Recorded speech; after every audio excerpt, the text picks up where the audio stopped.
ಇನ್ನು ಪ್ರವೀಣ್ ಭಾರ್ಗವ್ ಅವರು ಬರೆದಿರುವಂತಹ ಪುಸ್ತಕವನ್ನ wild life law for conservation ಪುಸ್ತಕವನ್ನ ಸುಪ್ರೀಂ ಕೋರ್ಟ್ ಜಡ್ಜ್ ಆಗಿರುವಂತಹ ಅರವಿಂದ್ ಕುಮಾರ್ ಅವರು ಬಿಡುಗಡೆ ಮಾಡಿದ್ರು. ಬೆಂಗಳೂರಿನಲ್ಲಿ ನಡೆದಂತಹ ಪುಸ್ತಕ ಬಿಡುಗಡೆ ಕಾರ್ಯಕ್ರಮದಲ್ಲಿ ಹೈಕೋರ್ಟ್ ಚೀಫ್ ಜಸ್ಟಿಸ್ ಆಗಿರುವಂತಹ ಅಂಜರಿಯಾ ಅವರು ಭಾಗಿಯಾಗಿದ್ರು. ಜೊತೆಗೆ ನಿವೃತ್ತ ಪೊಲೀಸ್ ಅಧಿಕಾರಿಗಳು, ಹಿರಿಯ ವಕೀಲರು ಕೂಡ ಭಾಗಿಯಾಗಿದ್ರು. ಇನ್ನು ಹೈಕೋರ್ಟ್ ರಿಜಿಸ್ಟರ್ಗಳು ಕೂಡ ಕಾರ್ಯಕ್ರಮದಲ್ಲಿ ಉಪಸ್ಥಿತರಿದ್ದರು. ಪುಸ್ತಕ ಬಿಡುಗಡೆ ಬಳಿಕ ಮಾತನಾಡಿದಂತಹ Supreme Court judge Arvind Kumar wild life ಹಾಗೂ ಕಾನೂನು ಪುಸ್ತಕದ ಮಹತ್ವದ ಬಗ್ಗೆ ತಿಳಿಸಿದ್ರು.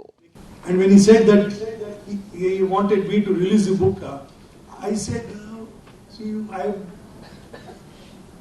it will be very difficult for me to come to that program. He said, you fix the day, I'll come on that day. So I said, I'll be coming for holy holidays to Bangalore. He said, any day within this week, any evening would do. And